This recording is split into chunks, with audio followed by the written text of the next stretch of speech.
2 Raja-Raja pasal 15 ayat 1-38. Asaria Raja Yehuda. Dalam tahun ke-27 zaman Yerobeam, Raja Israel, Asaria, anak Amasya Raja Yehuda, menjadi raja. Ia berumur 16 tahun pada waktu ia menjadi raja, dan 52 tahun lamanya ia memerintah di Yerusalem. Nama ibunya ialah Yekolya dari Yerusalem. Ia melakukan apa yang benar di mata Tuhan, tepat seperti yang dilakukan Amasya ayahnya. Namun demikian, bukit-bukit pengorbanan tidaklah dijauhkan. Bangsa itu masih mempersembahkan dan membakar korban di bukit-bukit itu. Maka Tuhan menimpakan tulah kepada raja, sehingga ia sakit kusta sampai hari kematiannya dan tinggal dalam sebuah rumah pengasingan. Dan Yotam, anak raja, mengepalai istana dan menjalankan pemerintahan atas rakyat negeri itu.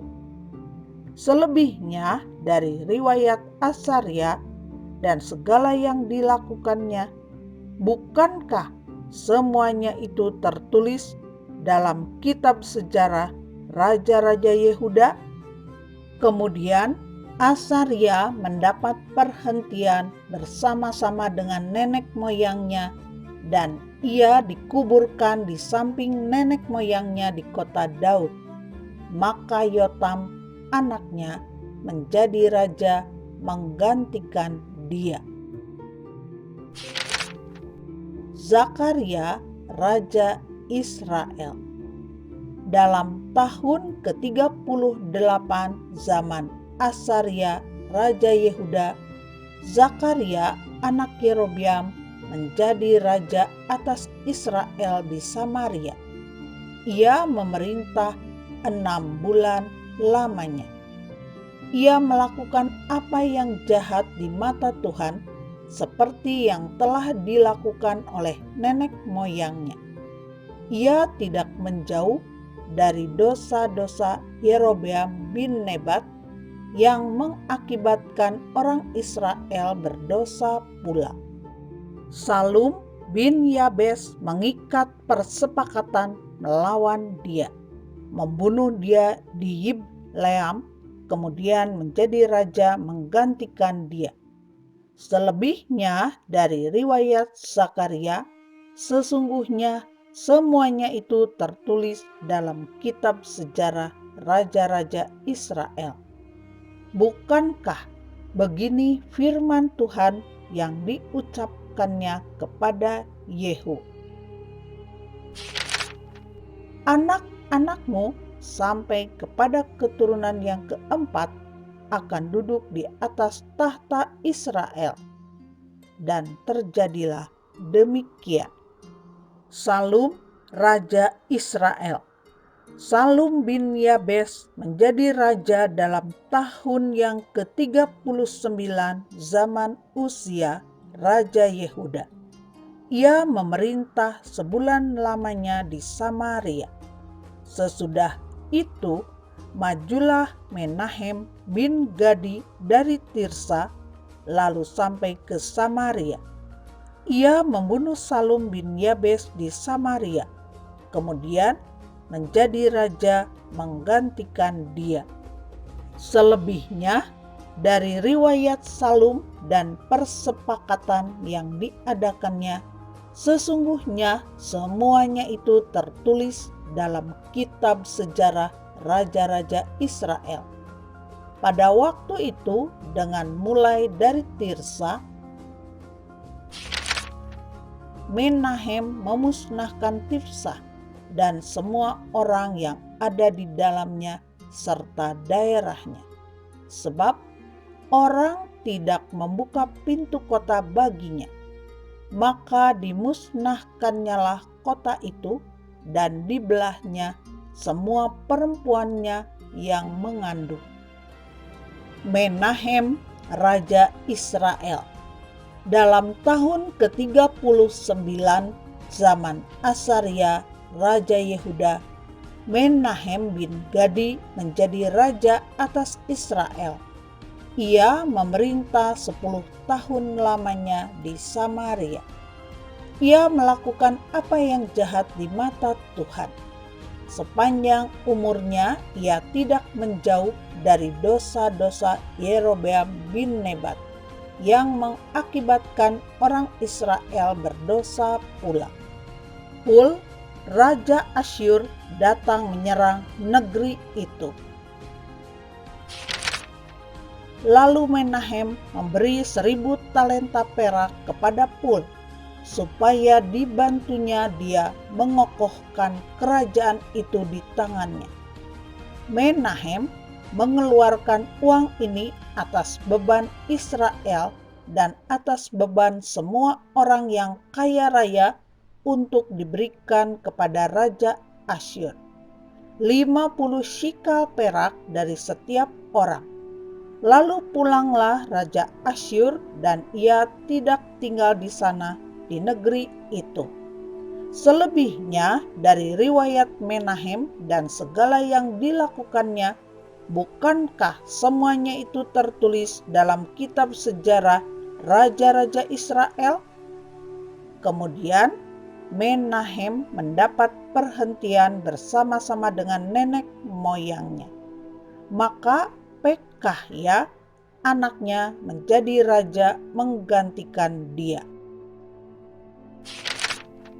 Pekahya, Raja Israel. Dalam tahun ke-50 zaman Azaria, Raja Yehuda, Pekahya, anak Menahem, menjadi raja atas Israel di Samaria. Ia memerintah 2 tahun lamanya. Ia melakukan apa yang jahat di mata Tuhan.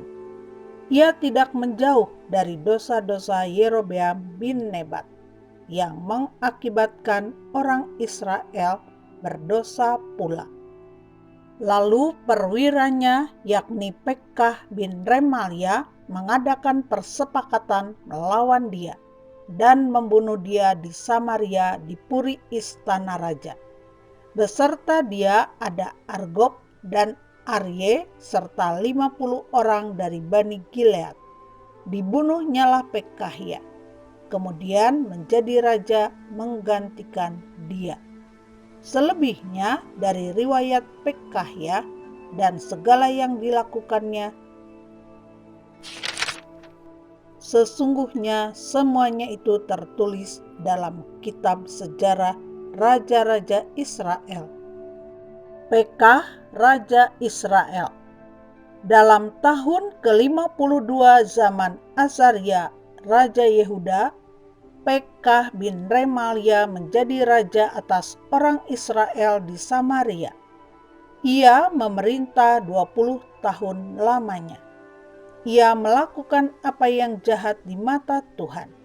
Ia tidak menjauh dari dosa-dosa Yerobeam bin Nebat yang mengakibatkan orang Israel berdosa pula. Dalam zaman Pekah, Raja Israel, datanglah Tiglat-Pileser, Raja Asyur. Direbutnyalah Iyon, Abel Bet-Maaka, Yanoah, Kedes dan Hasor, Gilead dan Galilea, seluruh tanah Naftali. Lalu diangkutnyalah penduduknya ke Asyur, ke dalam pembuangan. Hosea bin Ela mengadakan persepakatan melawan Pekah bin Remalia. Dibunuhnyalah dia. Kemudian dia menjadi raja menggantikannya dalam tahun ke-20 zaman Yotam bin Uzia. Selebihnya dari riwayat Pekah dan segala yang dilakukannya, sesungguhnya semuanya itu tertulis dalam kitab sejarah Raja-Raja Israel. Yotam, Raja Yehuda. Dalam tahun kedua zaman Pekah bin Remalia, Raja Israel, Yotam anak Uzia Raja Yehuda menjadi raja. Ia berumur 25 tahun pada waktu ia menjadi raja, dan 16 tahun lamanya ia memerintah di Yerusalem. Nama ibunya ialah Yerusa anak Zadok. Ia melakukan apa yang benar di mata Tuhan, tepat seperti yang dilakukan Uzia ayahnya. Namun demikian, bukit-bukit pengorbanan tidaklah dijauhkan. Bangsa itu masih mempersembahkan dan membakar korban di bukit-bukit itu. Ia mendirikan pintu gerbang tinggi di rumah Tuhan. Selebihnya dari riwayat Yotam, apa yang dilakukannya, bukankah semuanya itu tertulis dalam kitab sejarah Raja-Raja Yehuda? Mulai zaman itu, Tuhan menyuruh Rezin, Raja Aram, dan Pekah bin Remalia menyerang Yehuda. Kemudian Yotam mendapat perhentian bersama-sama dengan nenek moyangnya. Dan ia dikuburkan di samping nenek moyangnya di kota Daud, bapa leluhurnya. Maka Ahaz, anaknya, menjadi raja menggantikan dia.